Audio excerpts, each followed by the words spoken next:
after all those reflections, prep, reflections on the prep and on the reflections, I envy you guys. That's a great time.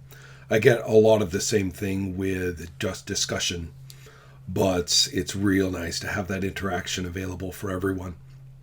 Now, that ties straight into my first point for Anthony, which is that I am so with you about first conducting table talk, whether it is rules lookup or incidental conversation, especially the kind that kind of reinforces the imagined stuff, even though it's about real stuff, which is hard to describe, but when it happens, it's real wonderful, makes the whole thing just this big tapestry of us playing.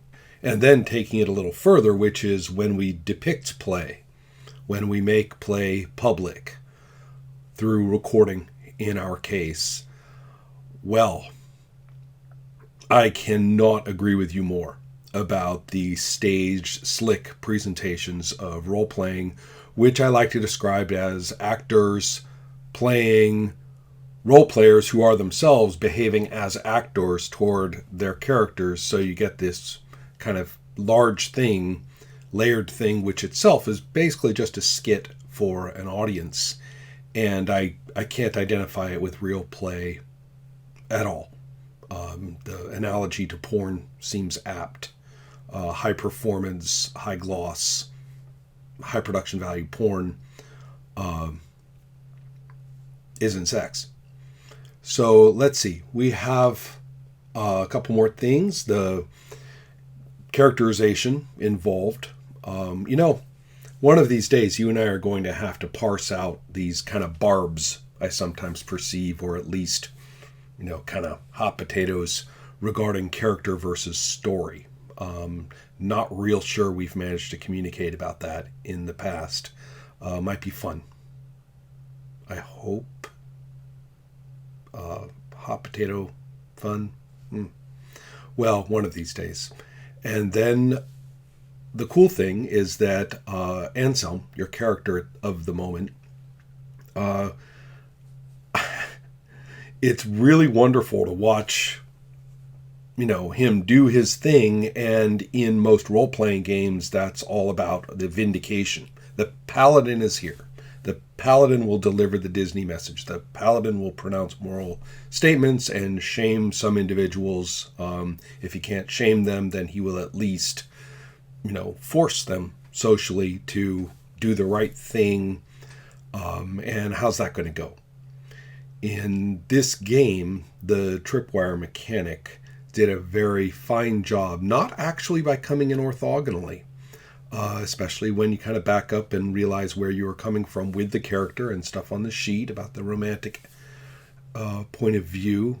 And just really, once you start pronouncing the principles of the reform that you're instituting, once you start turning it into a saga, is precisely when it jumps the tracks of reality, and reality has a way of nailing you. So I really thought it was just a wonderful interplay of character, mechanics, and, wait for it, story. Emergent, which is what I'm all for this game doing. All right, what we see from there is just more awesomeness. I'll hop along to Eloy. I'm trying to keep this a little briefer, the first thing is clearly very similar. You talked about how you received this particular Circle Knight and thought about where he was at and what had happened the last time we saw him, how that related to things on the sheet. He's shy, but he also now has this kind of seething, or at least can't get over this sense of helplessness that he experienced last time. So when he's ready to assert, he will. The fact that he kind of ran face first into the social ranking system, do it a couple of times, only makes that stronger, especially when it was time to assert. And I quite liked that. There was also an interesting point that you raised about the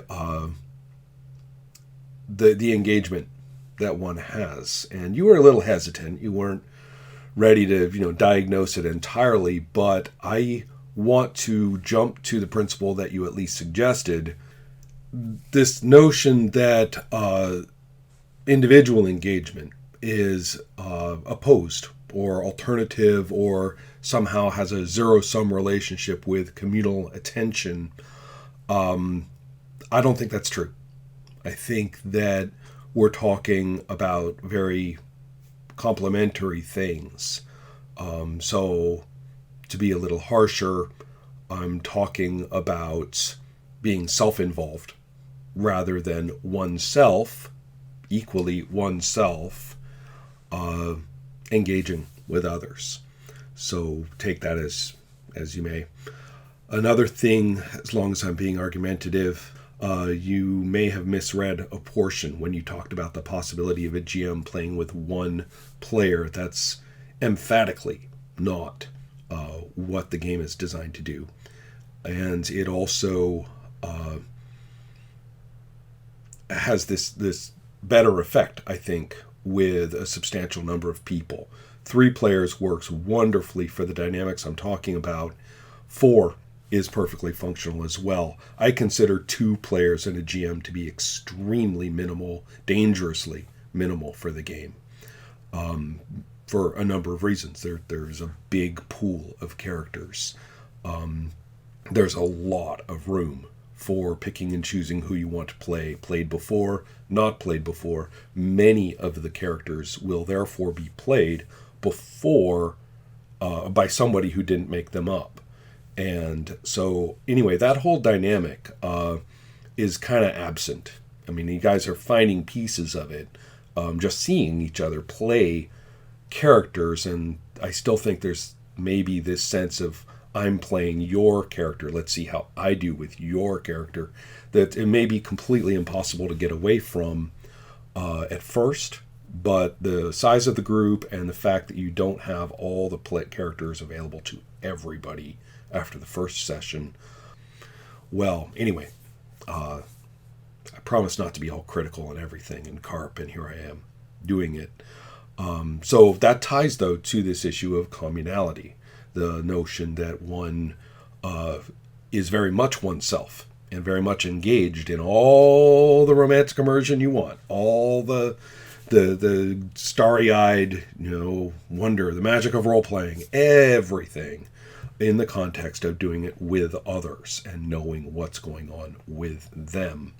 The setting and the characters taking on more richness, life, and immersion, if that's what we want to say, through the passing back and forth of speech and hearing. The business about one shot, one kill and anticlimactic, boy, I agree with you immensely. And if you see my first reflections, you'll see some thoughts I have on that combat situation and the mechanics, how they were employed, and 1 or 2 numbers got shuffled not quite right, and a few other things that you might not catch from my own writings at Adepts Play. Things like her possibly swearing an oath for another whole die, as well as a few other things that one might expect to or had her possibly have around the cave. Plenty of stored brawn is another, through sacrifices, is another thought. There are a few things there that were in play. The point that you can pump brawn repeatedly to go first, that it is a bidding war, and it's meant to be a potential bidding war. Wizards, in many cases, having the brawn to back it up. She could burn herself down to just a little bit of bodily brawn and have plenty of brawn from all those sacrifices, from the sacrifice spell hanging out for all of her spell casting. So, there's some mechanics there that would, I think, have very much worked against the anticlimax. So, there you are, rules kibitzing. Really, On to Ivan now. Hey, Ivan. I did notice the lizards. Thank you very much. I don't know how those just popped up in play in one of my games back in Chicago, but it sure did. And as far as I'm concerned, the southern mountains are rife with the little boogers, and you can bet on a tasty stew meat lizard pot, anytime you go that way.